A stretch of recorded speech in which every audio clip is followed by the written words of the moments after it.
Hello friends, എല്ലാവർക്കും പുതിയൊരു വീഡിയോയിലേക്ക് സ്വാഗതം. ഇന്നത്തെ കഥയിൽ സേനന്റെ പിറകെ കിരണും പോവുകയാണ്. സേനൻ എങ്ങോട്ടാണ് പോകുന്നതെന്ന് അറിയാൻ വേണ്ടി. പക്ഷെ സേനൻ പോയിട്ട് കാണുന്നത് സേനന്റെ ഫ്രണ്ട്സിനെയാണ്. ഇന്റീരിയർ ഡിസൈനിനെ കുറിച്ചും അതുപോലെ കെട്ടിടം പണിയെക്കുറിച്ചുമൊക്കെയാണ് സംസാരിക്കുന്നത്. കിരൺ അത് കാണുന്നുണ്ട്. കിരൺ അപ്പോൾ മനസ്സിലാകുന്നുണ്ട് അമ്മയെ കാണാൻ വേണ്ടി വന്നതല്ല എന്നൊക്കെ.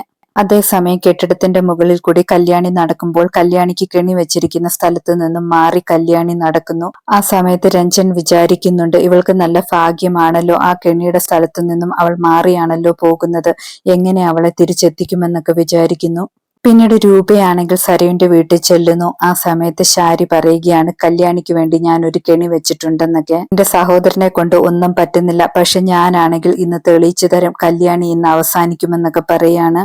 രൂപ അപ്പോൾ ചോദിക്കുന്നുണ്ട്, ഏട്ടത്തി എന്താണ് ചെയ്തതെന്ന്. ശാരി അപ്പോൾ പറയുന്നുണ്ട്, ഇന്ന് കല്യാണി താഴെ വീണ് മരിക്കും, അതിനുള്ള കെണിയാണെങ്കിൽ സൈറ്റിൽ ഉണ്ടാക്കിയിട്ടുണ്ടെന്ന് പറയുന്നു. രൂപയ്ക്ക് അത് കേൾക്കുമ്പോൾ വലിയ ഷോക്കാകുന്നു.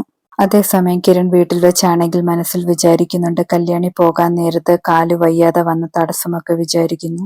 പെട്ടെന്ന് തന്നെ കിരൺ ആണെങ്കിൽ വർക്ക് സൈറ്റിലേക്ക് പോകുന്നു. അതേസമയം കല്യാണി ആണെങ്കിൽ വീണ്ടും ആ കെണി വെച്ച സ്ഥലത്തേക്ക് നടക്കുന്നു.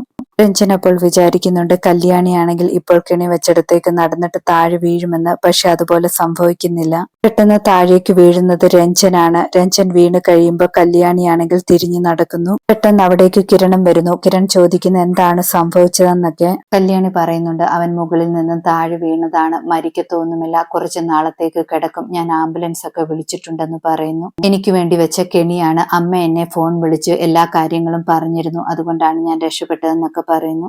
കിരൺ അപ്പോൾ പറയുന്നുണ്ട്, അച്ഛനും അമ്മയും തമ്മിൽ ഒന്നിച്ചിട്ടുണ്ടെങ്കിൽ അമ്മ ഉറപ്പായിട്ടും അച്ഛനോട് പറഞ്ഞിരിക്കും, അങ്ങനെയാണെങ്കിൽ അച്ഛൻ ഉറപ്പായിട്ടും തിരിച്ചടി കൊടുക്കും അവർക്കും, അങ്ങനെയാണെങ്കിൽ നമുക്ക് മനസ്സിലാക്കാം അച്ഛനും അമ്മയും ഒന്നിച്ചിട്ടുണ്ടെന്നൊക്കെ.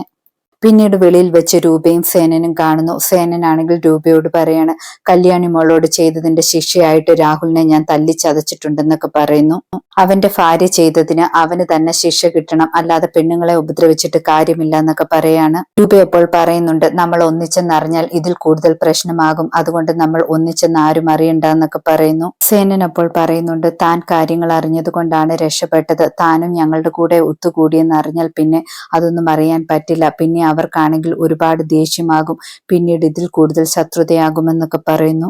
രൂപയും അപ്പോൾ പറയുന്നുണ്ട്, സരയുടെ സ്വഭാവത്തിൽ ഇപ്പോൾ കുറച്ച് വ്യത്യാസമുണ്ട്, മനോഹരാണെങ്കിൽ നല്ലവനല്ല എന്നറിഞ്ഞാൽ അവളും മാറിപ്പോകുമെന്നൊക്കെ പറയാണ്.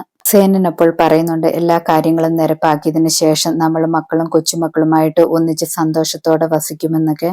അതേസമയം രാഹുലിന്റെ വീട്ടിലേക്കാണെങ്കിൽ രാഹുലിനെ ആംബുലൻസിൽ കൊണ്ടുവരുന്നു. അത് കണ്ടിട്ട് സരിയും മനോഹരുമാണെങ്കിൽ എന്തു പറ്റിയെന്നൊക്കെ വിചാരിക്കുകയാണ്. രാഹുൽ അപ്പോൾ പറയണം, ആരാണിത് ചെയ്തതെന്നൊന്നും അറിയില്ല എന്നൊക്കെ. സരി അപ്പോൾ പറയുന്നുണ്ട്, കല്യാണെ കൊല്ലാൻ ഒരാൾ നോക്കിയിട്ട് അവനാണെങ്കിൽ താഴെ വീണെന്നൊക്കെ. അത് കേൾക്കുമ്പോൾ രാഹുൽ പറയാണ്, ഇനിയും അത് നമ്മുടെ മകളാണോ അങ്ങനെ ചെയ്തത്, അതുകൊണ്ടാണോ എനിക്ക് ഈ ശിക്ഷ കിട്ടിയതെന്നൊക്കെ. ശാരി പക്ഷെ സത്യങ്ങളൊന്നും പറയുന്നില്ല. ശാരി അപ്പോൾ പറയുന്നുണ്ട്, അവൾ അങ്ങനെയൊന്നും ചെയ്തിട്ടില്ല എന്നൊക്കെ. രാഹുൽ അപ്പോൾ പറയുന്നുണ്ട്, ഇനി എന്ത് സംഭവിച്ചാലും ഞാൻ കല്യാണിയെ കൊന്നിരിക്കും, എനിക്ക് ചില പ്ലാനിങ് ഒക്കെ ഉണ്ടെന്ന് പറയുന്നു. നമ്മളുടെ മോളുടെ കാര്യത്തിൽ ചില കാര്യങ്ങളാണെന്നൊക്കെ പറയാണ്. ആ സമയത്ത് ശാരി ചോദിക്കുന്നു, നമ്മളുടെ മകളെ കുറിച്ച് എന്ത് ചിന്തിക്കാനാണ്, അവൾ അമേരിക്കയിൽ പോയി രക്ഷപ്പെടില്ല എന്നൊക്കെ പറയുന്നു. രാഹുൽ അപ്പോൾ പറയാണ്, അത് നടക്കാത്ത സ്വപ്നമാണെന്ന്. ഇതോടെ ഇന്നത്തെ കഥ അവസാനിക്കുന്നു. പുതിയ കഥയുമായി വീണ്ടും കാണാം. താങ്ക്